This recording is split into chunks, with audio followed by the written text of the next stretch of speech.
আর লতি ছোট ছোট অবস্থাতে চারা জন্ম নেয়। লতি কচু চাষের সকল সমস্যার সমাধানটা করতে পারেন আপনি নিজেই। অবশ্যই পুরাতন জমির চারাটা আপনাকে সংগ্রহ করতে হবে, সঠিক জায়গা বুঝে চারাগুলা রোপণ করতে হবে, যেটা সুন্দরবনের মাধ্যমে আমরা ডেলিভারি করতেছি। আমরা কেমন চারাগুলা সারা বাংলাদেশে ডেলিভারি করতেছি সেটাও কিন্তু দেখানোর জন্য অবশ্যই চেষ্টা করব।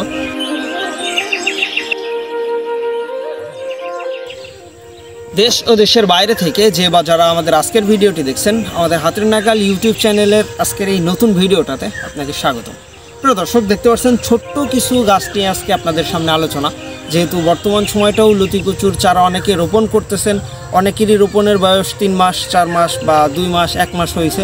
আর এমতো অবস্থাতে আপনার গাছের গ্রোথটা কেমন অবস্থাতে আছে বা আসলে কেমন থাকা উচিত, কতদিন আপনি ফলন পাচ্ছেন। বিশেষ করে ছোট গাছগুলোতে অনেকেরই আমি ফোন কলের মাধ্যমে সমস্যার কথা শুনছি, যেগুলা লতি ছোট ছোট অবস্থাতে চারা জন্ম নেয়। যাবতীয় সকল কিছু আমরা আজকের ভিডিওর মাধ্যমে তুলে ধরবো। আর এর পাশাপাশি আজকে আমাদের যে চারার ডেলিভারিগুলো আছে, আমরা কেমন চারাগুলো সারা বাংলাদেশে ডেলিভারি করতেছি সেটাও কিন্তু দেখানোর জন্য অবশ্যই চেষ্টা করব। ইনশাল্লাহ ভিডিওটির শেষ পর্যন্ত দেখলে চাষ সংক্রান্ত সকল জটিলতাটা আপনার কেটে যাবে। প্রিয় দর্শক, এই যে দেখতে পাচ্ছেন মোটামুটি জমিটা ভেজানোর কাজ চলতেছে, পানি দেওয়া হচ্ছে। আর লতি কচুর জমি যে যত বেশি নরম রাখতে পারবেন ততই কিন্তু মূলত এই প্রত্যেকটা গাছ থেকে ফলনের পরিমাণটা বাড়ে। সাধারণত প্রত্যেকটা গাছ থেকেই 7টা 8টা 9টা 10টা এরকম পর্যন্ত লতি আসতে পারে বা আসার একটা সক্ষমতা থাকে প্রত্যেকটা গাছেরই। আর এর পরে আপনার লতি কাটার উপরে পরিচর্যার উপরে বিবেচনা করেই কিন্তু বাকি ফলনটা আসে। সাধারণত 11টা 12টা 13টা পর্যন্তও লতি আসা সম্ভব যদি আপনি সঠিকভাবে কাটতে পারেন, জায়গাটা যদি নরম রাখতে পারেন, সঠিক মাত্রায় এই জমিটাতে সার ওষুধ প্রয়োগ করতে পারেন। আর অনেকেই প্রশ্ন করে যে ভাই আসলে কতদিন বয়সে কোন সার দেবো, একটা চার্ট করে দেন বা লিখে দেন।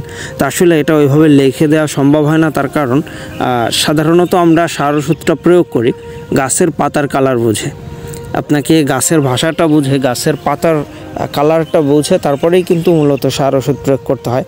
দেখা যাচ্ছে এই সপ্তাহে আপনি যদি ইউরিয়া সার দেন, পরবর্তী সপ্তাহে টিএসপি, পরবর্তী সপ্তাহে ডিএপি, মাঝে মাঝে গ্রোজিং দস্তা, তারপর আপনার ম্যাগনেসিয়াম ট্যাবলেট, এই ধরনের যে ওষুধগুলো আমরা বেসিক্যালি ব্যবহার করি, এটা কিন্তু পর্যায়ক্রমে গাছের কন্ডিশন দেখে, গাছের পাতার অবস্থা দেখে, গাছের লতির কালারটা দেখে এভাবেই কিন্তু আমরা মূলত সার ওষুধগুলো ব্যবহার করি।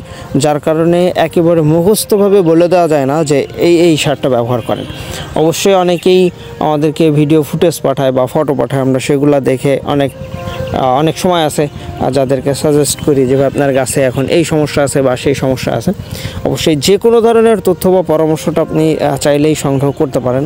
আর এর পাশাপাশি যদি কারোর চারার সংগ্রহের প্রয়োজন হয়ে থাকে, এই যে দেখতে পাচ্ছেন পুরাতন জমির চারা, যেটা আমরা প্রতিনিয়তই আপনাদের দোয়ায় সারা বাংলাদেশে ডেলিভারি কার্যক্রমটা চলতেছে। একেবারে 100% পুরাতন জমির চারা যে দেখতে পাচ্ছেন, যেখানের মাতৃ গাছগুলা কিন্তু আমরা বাজারে বিক্রি করে ফেলছি অনেক আগেই। এখন শুধুমাত্র এখান থেকে একেবারে 100% চারাটা পাবেন, যেটা মাত্র 1.5 থেকে 2 মাসের ভিতরেই লতি দেবে ইনশাল্লাহ। আর একটানা 8 থেকে 10 মাস পর্যন্ত তো ফলন অবশ্যই আসবে যদি আপনি এদেরকে সঠিকভাবে পরিচর্যা করতে পারেন।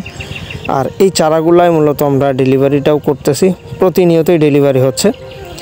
এখানে বেশ কিছু ছোট মানুষ, বড় মানুষ, আমার বাবাও আছে, অনেকে আছে।